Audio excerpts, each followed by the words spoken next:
All right, welcome to the Park and Rec Commission regular meeting of March 20th, 2025. The time is 6:03 p.m. Becky, please call the roll. All right, Chair Sandoval, he is absent tonight. Commissioner Cabrales. Here. Commissioner Emerson. She is currently absent. Commissioner Gutierrez. Here. And Vice Chair Pasternak. Here. All right, thank you. All right, so first up, we have approved regular meeting minutes of February 13th, 2025. We have an opportunity for questions from commissioners. Do we have any questions? Questions myself? All right, request a motion and a second to approve the regular meeting minutes. I'll move to approve the regular meeting minutes. And I'll second. All right, thank you. Becky, would you please take the roll? All right, Commissioner Cabrales. Yes. Commissioner Gutierrez. Yeah. And Vice Chair Pasternak. Yes. All right, motion approved. Thank you. All right, and this time, the public is welcome to address the commission on matters not listed on the agenda that are within its jurisdiction. Comments may be no longer than 3 minutes and should be respectful to the community. Is there anyone in the audience that would like to share public comments? Public comment? All right, at this time, we will, let's public comment. Right. There are no special presentations this month, so we'll move on to our regular agenda items. Agenda items today are Centerville Girls Softball Annual Report. Thank you. Would you? Do I need to come into I view? was gonna ask if you Yeah. wouldn't mind, that way, I think anyone that's watching online would be able to see you. Sure.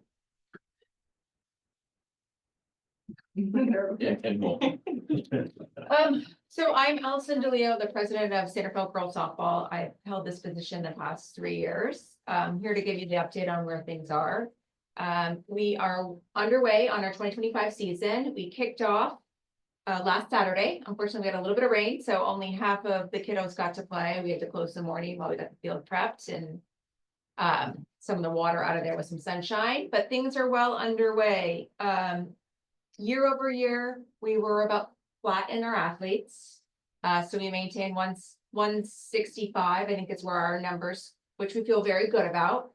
This year we have a large number of 6Us, which is exactly what we need to continue to grow the program. So there were 5 6U teams, 3 8U teams, 3 10U teams, 2 12U teams, and 1 15U team.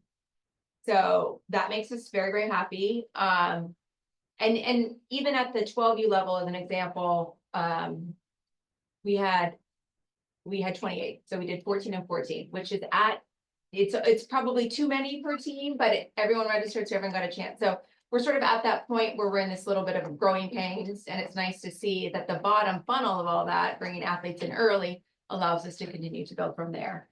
Last season was great. We focused on a major development at the field. We contracted with a local business here in Centerville and a parent in the league to build a drainage system that runs from the behind one all the way through down to the field. So if you're looking at the gate at MCO, we dug all the way, we trenched all the way through and back down to Las Colinas on the other side. It has done leaps and bounds for how fast we can get this field back up and running. It's huge for the safety of the athletes. There was plenty of muckiness in the outfield before where they could roll their ankles. And it allows us to get the fields back up and running much, much faster when there's some rain. So let's hope the rain's done. But it's been a great addition. It was a big expense for us last year. We did a bit of fundraising for it. But it's made a huge impact and it will sustain itself for years to come. So that was a big win for us. Other big expenses overall for us is, overall field maintenance. We, of course, hire local high school students and community members in Centerville to prep the fields, meaning lining the games. So we've got high school students lining the games and we charge them a fee for that. And then we have overall field day where we have parents and athletes out there pulling weeds, trenching. And the field looks really, really, really wonderful. I was anecdotally speaking with, a parent of a Novato kiddo who, so Novato kind of does their own thing. They join us if they don't have enough athletes. And so they joined Marine Girls softball this year, so they now play our district in Centerville. And he's like, oh, I've never been up here. This is so beautiful. And I was like, I know, it's our little hidden gem. So it's funny when people don't see it and they're like, wow, this is a really beautiful field. So we don't take that for granted and we thank you all. In terms of other things I want to report on, we do have in the last season, which is trended a little bit higher. We had 12% of our athletes on full scholarship. So that continues to be a big driver and focus for us in ensuring that every athlete that comes our way is able to play. We make that happen, whether, no questions asked, whether we offer a partial scholarship at 50% or full scholarship at 100%. And it's up to the family to decide what is best for their household needs. So we're very proud of that. It was a little bit higher this season, but that's okay. We have other ways to fundraise to cover the cost of that. But it's important for us to allow the athletes to play. And then overall, the field is used year round. So while we're working on the spring season and it's primarily, the spring ball there, we have a couple of additional travel ball teams that will play fall into the summer. We'll have summer games that are there. So over the course of the calendar year, we really have got 800 to 900 athletes using the field, which is great from across the county, certainly. Any questions, thoughts, suggestions? I'd be open to that too. Yeah, at this time we have questions from the commission. No, it sounds like the partnership's really strong, and I was just curious if you thought there was room for improvement, if there's I'm not offering anything. So I'm just curious if there's anything that you got, that your board and the parents in your community have thought, gosh, this or areas of improvement. Yeah, I would say, and where I am sitting in my position on the board, wishful thinking for me is I would really like us to be able to do some work on the dugouts. So what that would entail, however, it's a very big fund for us. We would go through, we've gotten a couple quotes from Marin Fencing, because we would contract through them, but it would require us to move the whole fencing back out. The dugouts are rather lame, and they're not covered. We've got kind of a makeshift targe on there now that works in the summer months. That would be a big wish for us. And then of course, if, we continue to fundraise for it, it'll take us a while to get there, but that's where this partnership would make sense. We want to make sure we can get it through approvals and things like that. Because it would require city support because it's a big undertaking. Yeah.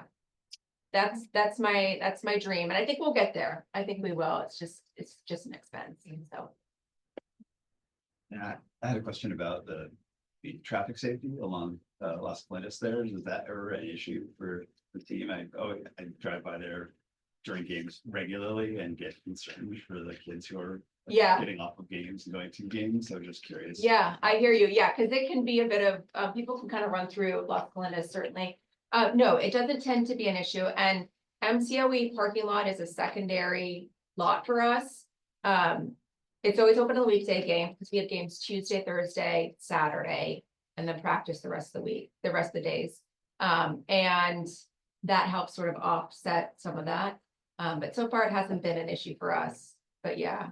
And then the front lane is a drop off, which is helpful too. So, because sometimes it can from if there's enough cars between 2 games ending and 2 games starting, right? It's doubled up. That little drop off, you'll see parents drop their kids off, they go straight up and then they park their car, whether it be farther in Las Colinas. Gotcha. Yeah, but having MCOE is helpful, especially if you're going to play on field 1. And then of course, from a safety perspective, having access to the field in the very unlikely, never wanted situation where we might need ambulatory support. So Right. having that field access is important. Yeah. Yeah. Any more questions? All right. We'll open and close public comment because there are no members of the public here to ask questions. And now we can request a motion and second. Yeah, a quick, so thank you to SRTS. Really thankful for the continuing the program and partnership. I'm gonna add a couple quick notes to you, I think, just for the record. I know the current agreement we have is a 5-year term. We started in 2021. That expiration would be June 30th, 2026. There is a clause in that that allows us to extend that for an additional 5 years if mutually agreed upon. And then just kind of to speak to the dugouts or any improvements. I think if there were future improvements, that'd be something we want to bring to the Park and Rec Commission. So when that, if and when those plans are developed, we bring that forward to you, so you have a chance to review it and take a look. And we as the city, we want to, go through our typical design review board, planning commission, whatever you're required as part of that process. So just wanted to add those notes, but again, just really thankful for the partnership. I think this is a great example of a partnership that allows the community to experience some great sports programs and manage a facility in a really positive way that's leading to really good results. And we don't have the capacity to do that. So we're really thankful that We're incredibly grateful to have that field access. It is, if you ever come to a game, it's incredible to watch them out there. We have some really amazing athletes. So thank you. Appreciate it. I have one more question. Yes, Is this one of our 6 youth players? this is one of our Wonderful. students. Yeah, she's on the rock and raspberries. That's what I was gonna ask. Yeah. We allow the athletes to pick their own team names, so they come with creative ideas. So, thank you. Can we have a motion and a second?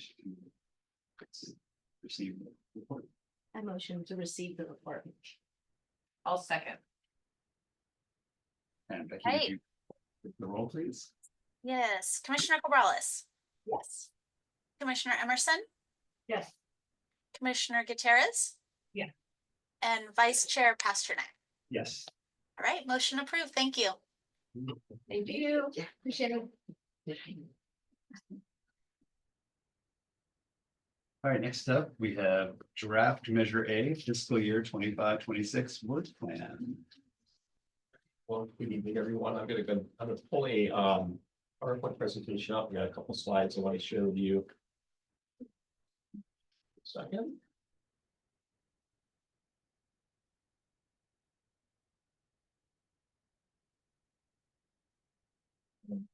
Open the computer first. Hold on.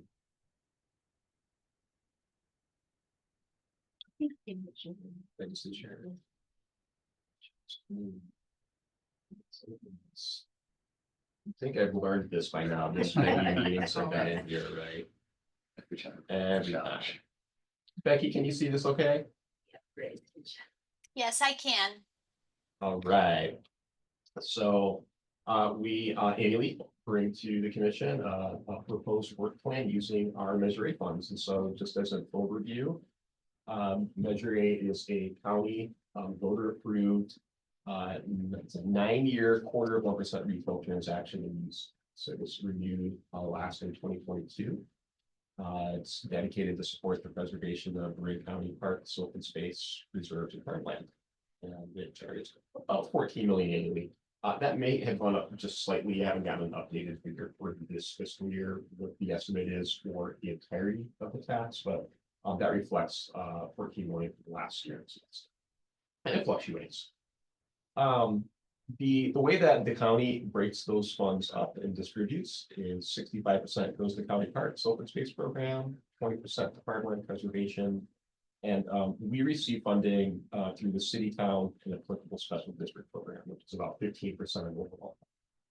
So for the city of San Rafael, we receive a disbursement based on our population that winds up leading to us receiving 23.36% of that allocation. For this year, we did receive an estimate. We are expecting to receive a disbursement of about $580,000 based on their estimates for the year. Expecting that this program will receive about $1.86 million worth of funding. In comparison, that's a slight increase from last year. Last year, we received about $550,000. So this represents about a $30,000 increase for us year over year, which we're excited for. Anytime we can bring additional funding in to support our programs, we will take it. And we've used Measure A in a variety of ways over the years. It's produced about $5.8 million worth of funding for us in projects since 2013. We predominantly use these funds, we allocate these to support park planning and improvement projects. We want direct results from this. And we've completed quite a few projects in recent years using Measure A funding. This is a summary of some of the work that we've done in the last few. We completed the Park and Rec Master Plan. Sun Valley Park and Playground pathway improvements were completed in 2023. Was partially funded by Measure A, partially a Prop 68 grant fund. We did the fall wall fencing improvements at Albert Park. We just recently completed the room dividers at the community centers. That was on the list for a while. We were finally able to wrap that project up. I'm glad to see that on the list. We're in the middle of the Terralina Park Community Center enhancement planning right now. We're getting close to completing that work. And then we have a couple projects that are either taking place right now, ongoing, or anticipated this spring. We've shared the Boyd Park interim play equipment we're planning for. We're in the final stages of design and permitting for that. I'm hoping we can order that equipment very soon and get that installed. We think that will go really quickly once we get to that stage. So we expect that should be completed this spring. I'm still working with our fire department, refining the scope for a trails existing condition feasibility study, which we're also very hopeful we'll be able to do with some of the other scope of work that the fire department is looking at, doing some GIS mapping of their fire roads. We're really interested in getting a better understanding of our trails. And that was included in last year's Measure A work plan. So we're optimistic to be able to complete that this spring. And then Peacock Gap, the playground and pathway improvements. We have given that contractor notice to proceed. They have ordered equipment, it's on its way. They're expecting that construction should start for that project in probably mid to late April based on the timing. We've been coordinating with them to make sure that we don't limit the downtime of the play area and the restroom. They're going to start that project with demolition in late April, hopefully install equipment in May, and then work their way out of the park for the rest of us. So we're very optimistic that will be wrapped up, if not this fiscal year, then very early FY26, so summer of this year, that project should be complete. So we've been able to successfully use these funds to complete some really great projects for the community. So looking ahead, we've been using the Park and Rec Master Plan to identify high priority projects. I think we shared at the November meeting update and how we've been doing with the Park and Rec Master Plan. We're continuing to look at that as a tool for how do we identify which projects to allocate money toward. And just as a reminder, we've got 162 projects that were identified, 54 in the 1 year term. We're working our way through that list and making good progress, but still plenty of projects out there. So it's always a balancing act, but taking a look at what's a project that we have funding capacity to tackle that we can accomplish in the fiscal year and is going to help us move forward completing these high priority projects. We'd love to do them all, but we have to be selective. And for this year, kind of based on what we've seen as our high priorities, these are the projects that we're proposing to use our allocation for. So in addition to the expected allocation of $580,000, we know we have a slight carryover balance that we're expecting around $121,000. We always need to kind of wait and see how projects play out once we've completed Peacock Gap, once we've completed the trails assessment, have a better understanding. And so that's a little bit of a moving target at this time of the year for us. But generally speaking, that is the amount that we're planning for right now. So when we think about the total budget available, we want to push it as close as we can to use that funding, but at the same time, it's nice to have a little bit of cushion. So this year, we're proposing projects that would total around $630,000 work.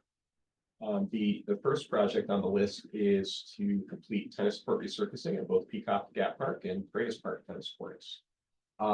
We know that our tennis court system right now, comprehensively, we have our Albert Park tennis courts, which are likely the most heavily used and in the best shape. And those functions correlate, right? If they're in the best shape, they're probably going to get the most use.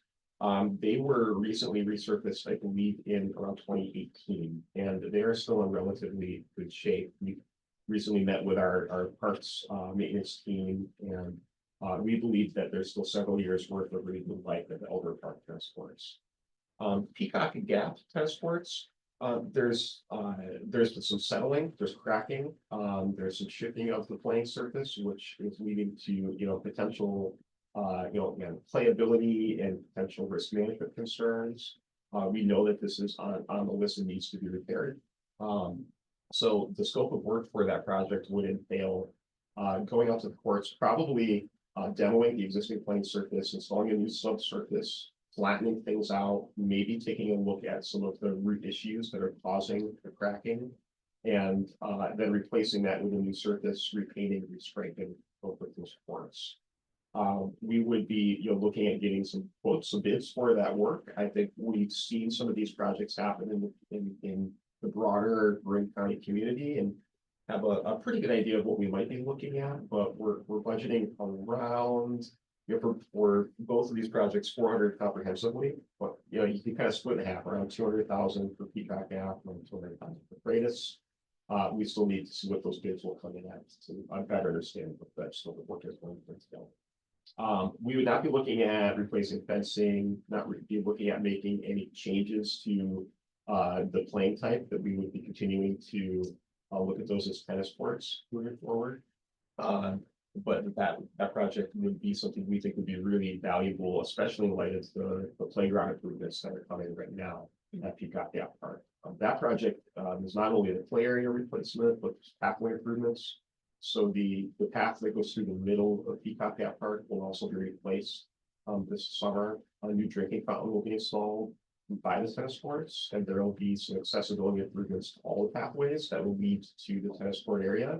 So by completing this project now, that will really create a really lovely experience at Peacock Gap Park properties.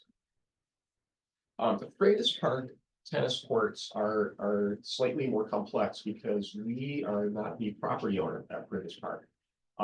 If you're familiar with Freitas Park, the tennis courts are actually across the street from the park itself, kind of behind, I believe, Mark Bay School and Dallas Cito's school campus.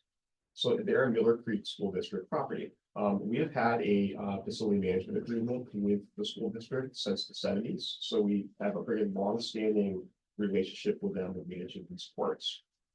They are in need of repair. The playing surface right now is flat and level. There's not as many cracking issues at Peacock Gap, but it's in a really poor shape. We're down to kind of the raw concrete. The striping is gone. The standards are in poor shape. The backboards and the netting in the enclosure are all in really poor shape, and the pathways leading up to those tennis courts are also in really poor shape and more non-existent. And so that project, first and foremost, we would be starting a conversation with the school district to make sure that we're all in agreement on the management practices moving forward.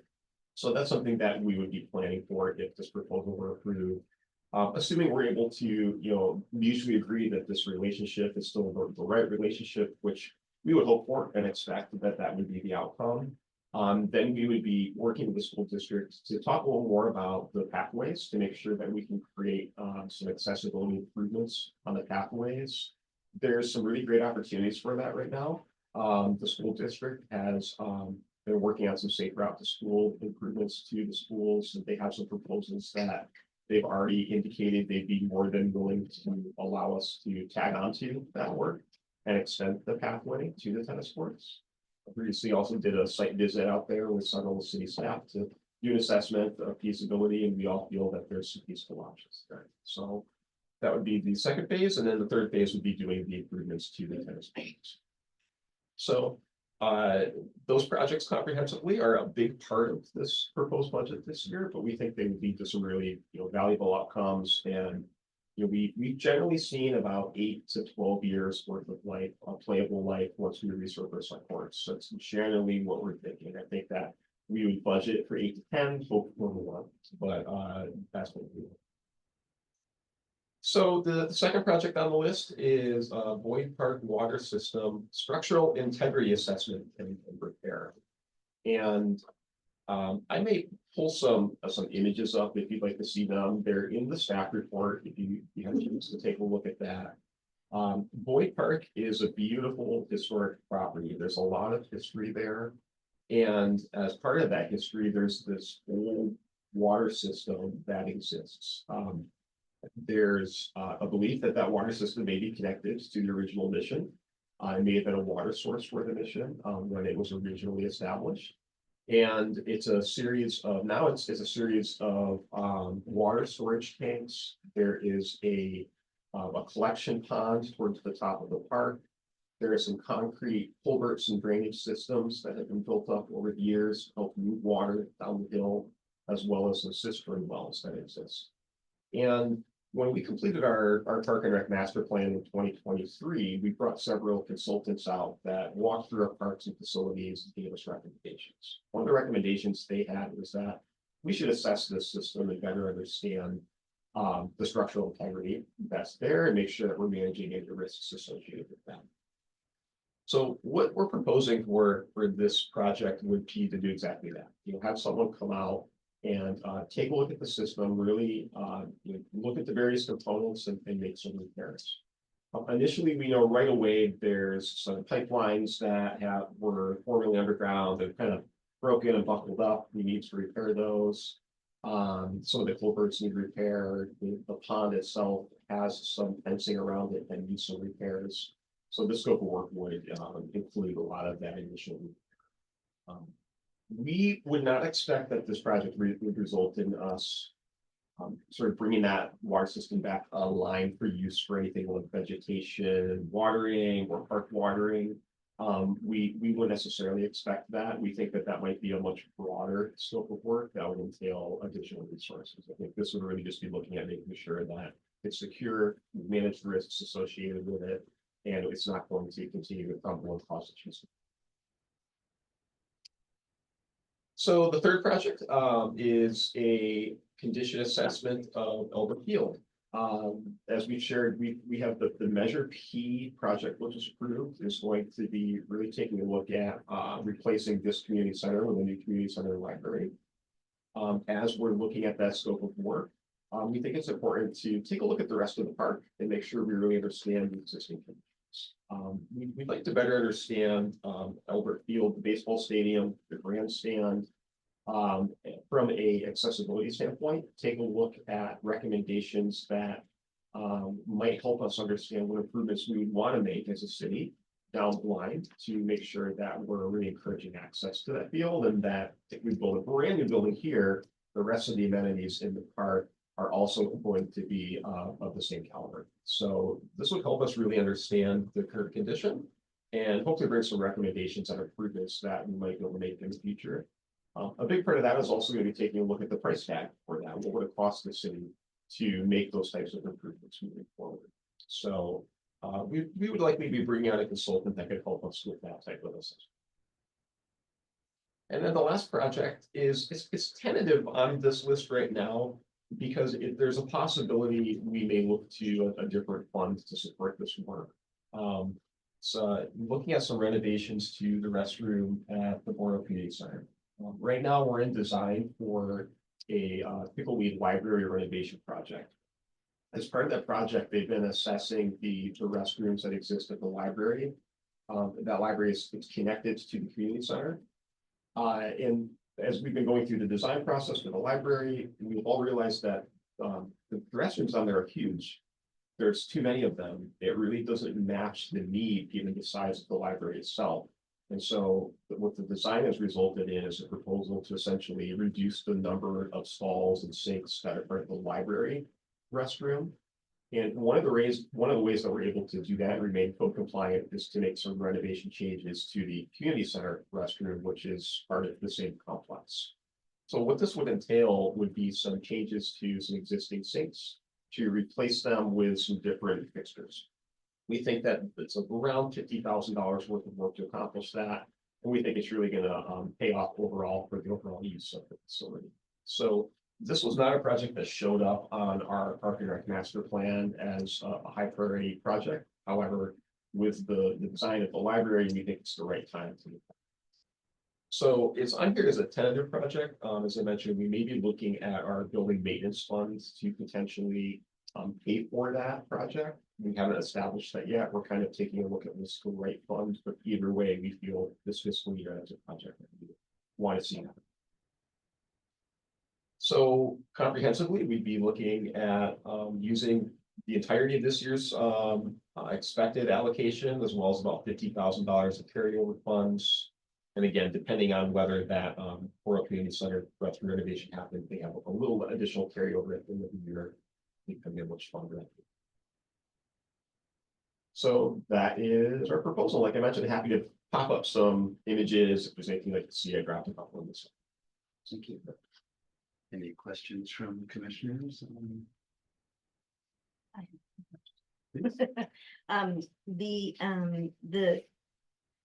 The agreement with the school from the 70s, that they own the property and the city manages it.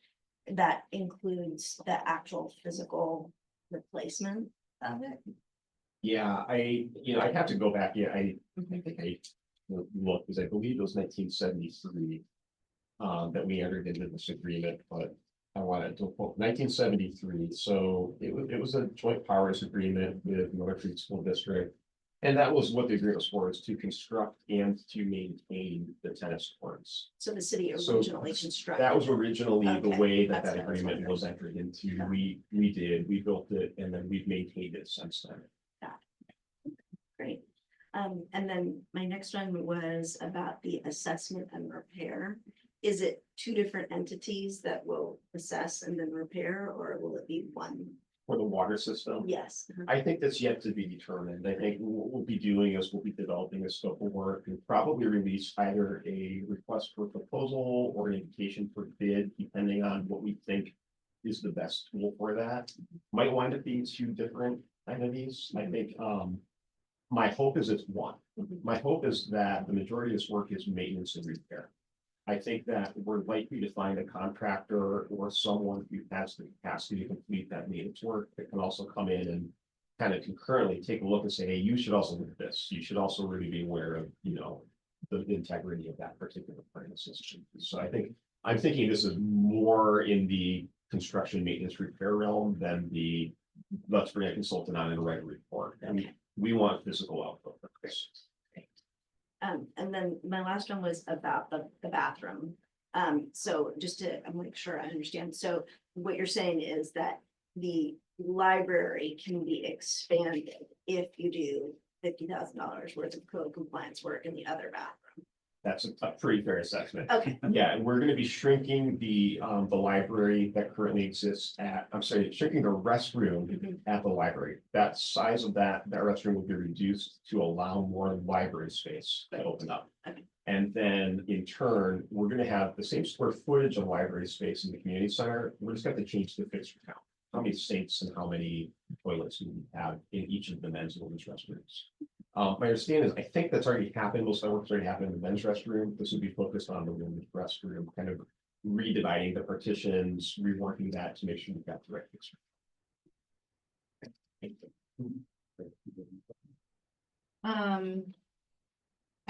I did have a question. I was curious if there's anything that didn't make the cut that you guys are like have queued up that's not 50,000 and maybe that's. For the year. Not that's on the list that we've been, so yes, I mean, there's so many. I know there's projects a lot, but that anything that's they like, make the oh, cut, and okay. it's always hard to, to pick which ones Mhm. need to come first. I think that there are, and we've heard from community members that they have their priorities that they would really like to see us focus on. We know in the near future, we're gonna be looking at some of the other park play areas. I think Personal Park, we've heard from that community that they'd really like to see us tackle that project. We know that we'd love to look at more comprehensively, and it's likely gonna have a higher price tag. And there's a few other projects that are kind of in that same category. We would love to include them, but we essentially need to build up a sufficient bank to make sure we have adequate funding and capacity to take it on.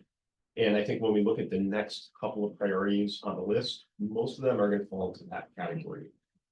The kind of smaller, $10,000 to $50,000 projects, there may be a few of those that we in the next couple of months identify. I think I'd like to have a slightly better understanding of how a few of these projects are gonna wrap up, how much available carryover funding we may have. And there's a possibility we may come back and add to, but as of right now, I don't have anything that's off the top of my head really rising to that priority. I think it's great that this year's list has so many more, action, like actual work, not studies. As we've seen in prior years, which is great. It gives us tools to proceed, but I'm excited to see a lot of work on it. Not that. Yeah. I'll leave it at that. Physical outcome. Physical outcomes, there we go. Actual facility improvements. Thanks. And I had a question about the ballpark mostly, just think, are there other historical things that need to be taken into consideration, with that property? Like, I know we're modernizing this, but, like that juxtaposition, I don't know if are challenges around like historic preservation or any issues like that. Yeah, I mean, that's a great question. I think we'd probably be taking a look at doing like a historic resource evaluation at some point if we were going to be recommending any significant changes. I think for routine maintenance and repair, we typically wouldn't need to get into that, but if we do need to take on any major repairs, I think we would be taking a look at whether or not we'd be required to do that. Because it's a beautiful structure that's been around for a long time. I believe based on age alone, we need to take a look at that if any. Yeah. Thank you. I only have one comment, which is that, I always would wanted these funds to be more about the open space than about the park and rec and the routine maintenance and, the open space isn't part of the master plan. So just in the future, I'd like to see more energy, go towards, Centerville's open space and how that's maintained and leveraged for the community. I think that's a fair comment. I'm excited to see the assessment, but I do think that the spirit of it is to have it be for above and beyond, not routine stuff, so. That's all I have to say. All right, Heard and received. Thank you, well, at this time, we'll but open. otherwise it looks great. Looks like a great plan. This time we'll open and close public comments. We have no public here. And then I'll request a motion and second to receive and approve. Submitted. I'll move to approve. I'll move to second. All right, thank you. Commissioner Cabrales, Yes. Commissioner Emerson, Commissioner Gutierrez, Yes. and Vice Chair Pasternak. Yes. All right, thank you. Motion approved. So we have the staff liaison report. Back to me again. So I have just a couple things I want to share. I already mentioned the updates on a few of the construction projects that are happening right now. Pickleweed Park was the other one I didn't mention as part of that. We're making great progress. I'm not sure if any of you have been down to Pickleweed Park recently. There's still a lot of activity going on every single day. They are doing a lot of concrete work right now. They're doing fencing work all around the perimeter of the new soccer field, as well as the perimeter of the new basketball field. Some equipment is starting to go in. I expect that the field material, the turf material, it's gonna be pretty soon. So as soon as that starts to lay down, that park is really gonna start to feel like it's coming. So if you get a chance and you want to see it in progress, this is your opportunity. Otherwise, we're going to be getting close to getting it done. So, I'm really excited. I would say that we're probably about 40% construction completion at this stage. We're still taking a look at the timeline and schedule. I am telling people summer. A lot of people are asking, when is the project going to be done? I would say summer at this point. It's hard to say exactly when, but we are still making really good progress. We did present an update to City Council on the Trail in the Park and Community Center Enhancement Plan on Monday. So we've had some really great community outreach, reached around 900 people as part of that enhancement plan. We shared a proposal with council very similar to what you heard.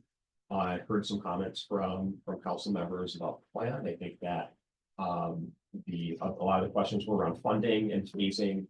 And do we have enough money to pay for this, 2-story community center that the community really wants?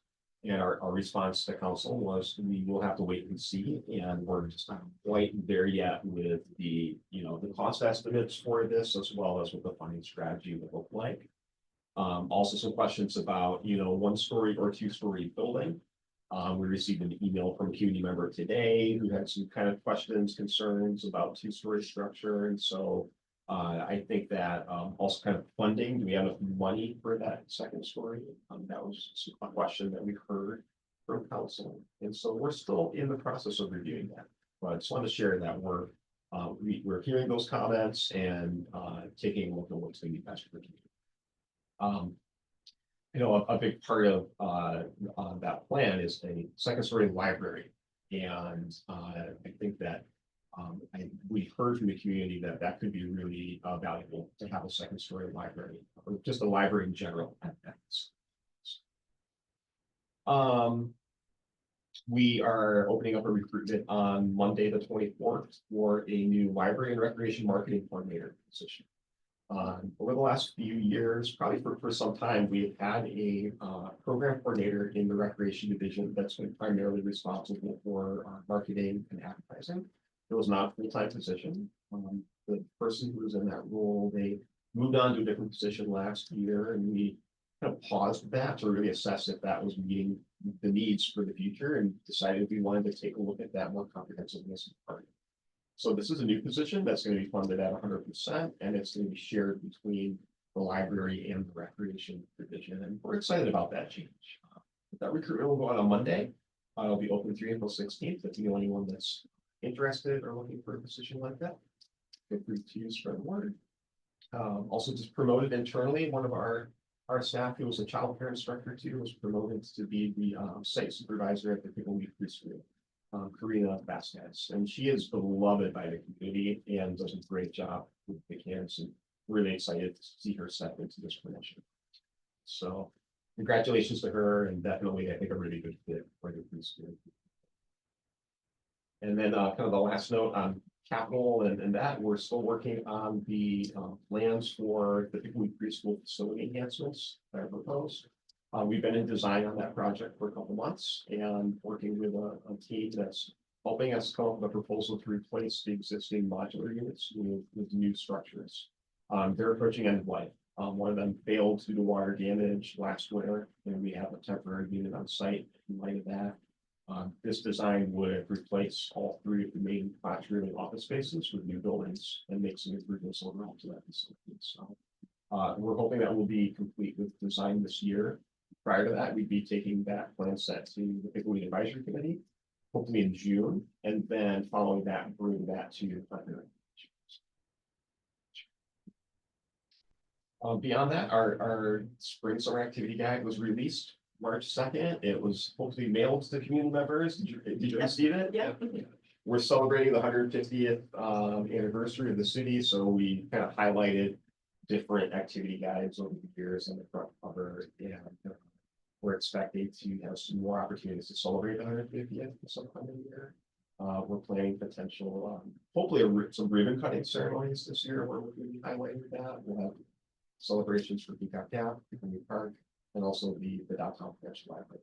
The downtown branch library we might look at as kind of a big celebration. So this point. And that's my report for tonight. I'm sure I missed something. Lots going on. Thank you. Any questions from community members? Oh, well, did you say what the projected date for the downtown library branch completion? Yeah, it's right now it's like mid-July that we think will be reopened. We're gonna have the project will be complete and then we'll need to move back in. Yeah. So mid-July probably is when we'll be hopefully reopening. But I know the 4th Street one will close, but I like it there. Yeah, I think other people do too. It's like, it's kind of nice. It Yeah. just like feels very downtown. I see no reason to have both, and I recognize that, but I should still throw it out there. I think it's been kind of nice. I mean, I think our staff have agreed. They've had some really good experiences. There's things that are working really well. There's also things they miss about the downtown branch library. Yeah. But overall, I think this was a really successful transition, and if we're gonna have to do a renovation and close the library, really good alternative. Yeah. Thankful for that and happy to hear that. Oh, I did have, sorry, I have one other thing. Catherine couldn't be here tonight, so our other staff are, they're actually at the California Park and Recreation Society conference this week.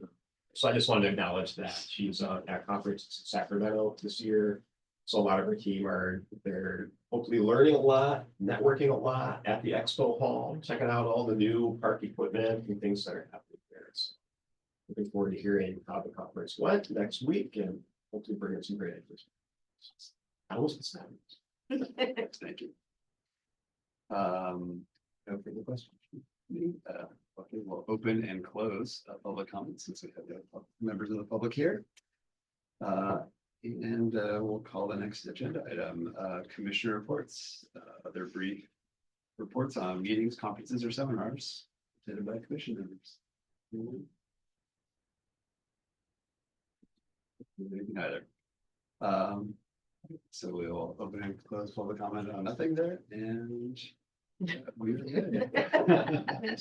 All right, so gonna adjourn this meeting at 6:49. Thanks, everybody. Thank you so much. Yeah. In the private sector, the tennis court